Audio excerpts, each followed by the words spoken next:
Hello, this is Kate from dailytarotgirl.com, and this is your weekly tarot card reading. And for this week's reading, I'm using the Osho Zen Tarot. So I put out a question on my Facebook page to see what deck people thought I should use to read with this week, and I got lots and lots of suggestions, but a few people recommended or suggested this deck, and I thought, okay, I haven't used this deck in a while, so this is the Osho Zen deck. And have you seen the documentary Wild Wild Country on Netflix? If you haven't, you should watch it because it will make you see this deck in a whole new light. Okay, so for Monday and Tuesday, we have Three of Swords or Three of Clouds, Isolation. So this is about, whoops, I didn't use a cloth for my reading table, and I think the cards are going to slide around. Okay, so isolation, this would be the Three of Swords in a Rider-Waite deck. And this is about the tendency to really go inward and kind of stew about certain feelings that you might have, like resentments. This is a card of really holding on to resentment, but not just that, but kind of like dwelling on things that someone did to hurt you, or dwelling on kind of the negative aspects of some of your relationships.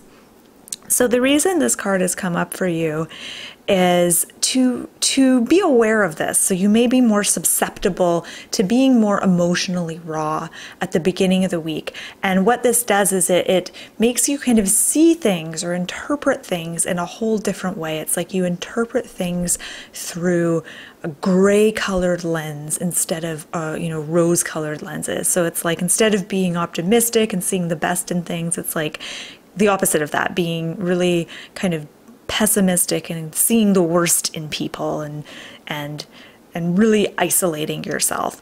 So at the beginning of the week, ask yourself, what are all the ways that you isolate yourself? And some of these may be obvious, but other things may take a little bit of time for you to discover. So there's all different ways that we kind of cut ourselves off from others and separate ourselves from others. And this card is asking you to really be aware of that at the beginning of this week. And as we move into the middle of the week, so Wednesday and Thursday, we have Change, which is number 10. And in a Rider-Waite deck, this would be the Wheel of Fortune. So the air of change is happening this week. So energies start to shift midweek. Things are changing, and I kind of want to peek at the last card. Can I peek at the last card? Okay. Ooh, receptivity. Okay.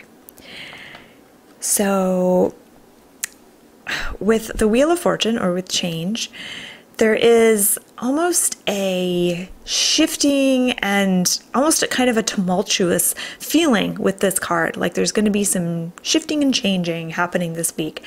And the more centered you are, the better you'll be able to weather these changes and kind of turn things around and have things really work for you.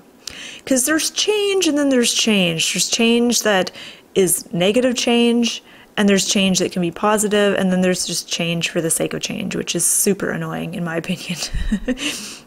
So the message of this card is about finding balance and getting centered within yourself. If you're situated in the center of this moving wheel, you're going to feel the ups and downs much less dramatically than if you situate yourself on the outside of this wheel, where you're going to get pulled up and you're going to be pulled down again.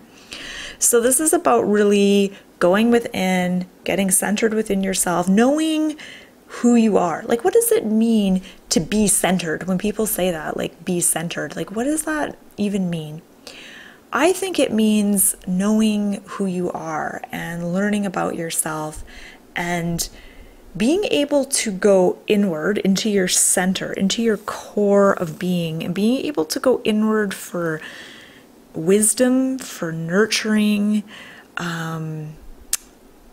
to re-energize yourself, to get guidance, So that's my kind of definition of centering, but you may have a different idea of it. And then as we get into the end of the week, so Friday, Saturday, Sunday, we have receptivity. So this would be the Queen of Cups in a Rider-Waite deck. And I love that we get this card. I feel like this is just a beautiful progression of things. You know, we start out kind of dreary. Things are a little bit difficult at the beginning of the week. It's like we've got some blocks of ice that we need to break through. There's things that we need to kind of melt. And then midweek, you know, there's a change in energy as things start to shift. And it looks like they shift for the better, because by the end of the week, we're in this more receptive kind of creative zone. So the Queen of Cups is the kind of character who is very comfortable with her feelings, and she's really good at processing her emotions. And she would make a really great counselor, or, you know, a mentor, someone that really helps you kind of talk through your feelings and kind of work things through. And I feel like that is kind of the theme in some ways of this week.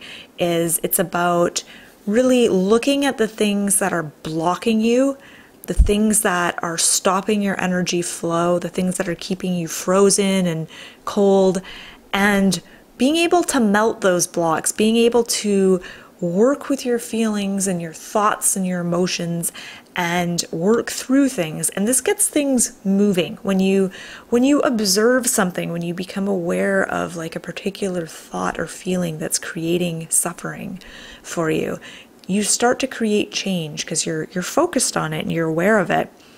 And as you focus on it, you're able to process it and let it flow through your body so that it can leave you, and instead of becoming frozen or stuck in your body. And so by the end of the week, by the weekend, it looks like we're in more of an open kind of receptive state. So the weekend is a great time to open to your more creative side. It's also a good time to focus on relationships. You're going to have a better ability to relate to others and connect with others.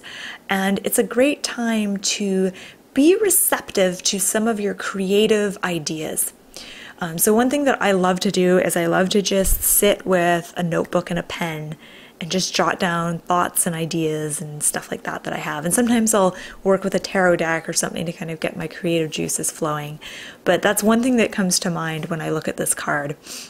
It's almost like your mind is more open this weekend, so you're going to get some more ideas and creative energies, creative ideas are going to come to you more easily at the end of the week. Okay, so I'm just going to take one last look at this reading, and I invite you to have a look at these cards and notice which card speaks to you the strongest.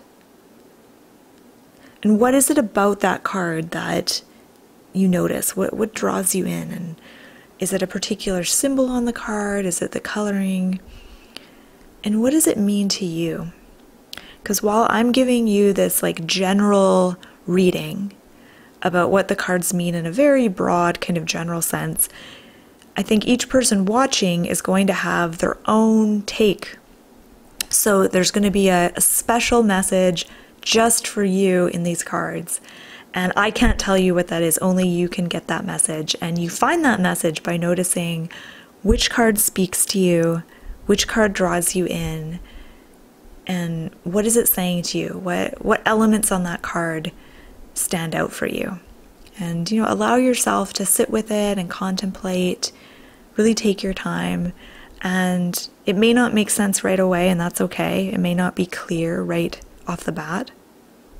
But just take a moment to sit with these cards. Okay, so I just want to say thank you so much for joining me and watching. And you can find out, if you enjoyed this reading, you can subscribe to my channel, and you can check out my website, dailytarotgirl.com, for tarot deck reviews, tarot exercises, tarot card meanings, all kinds of fun stuff. So thanks again for watching, and have a wonderful week.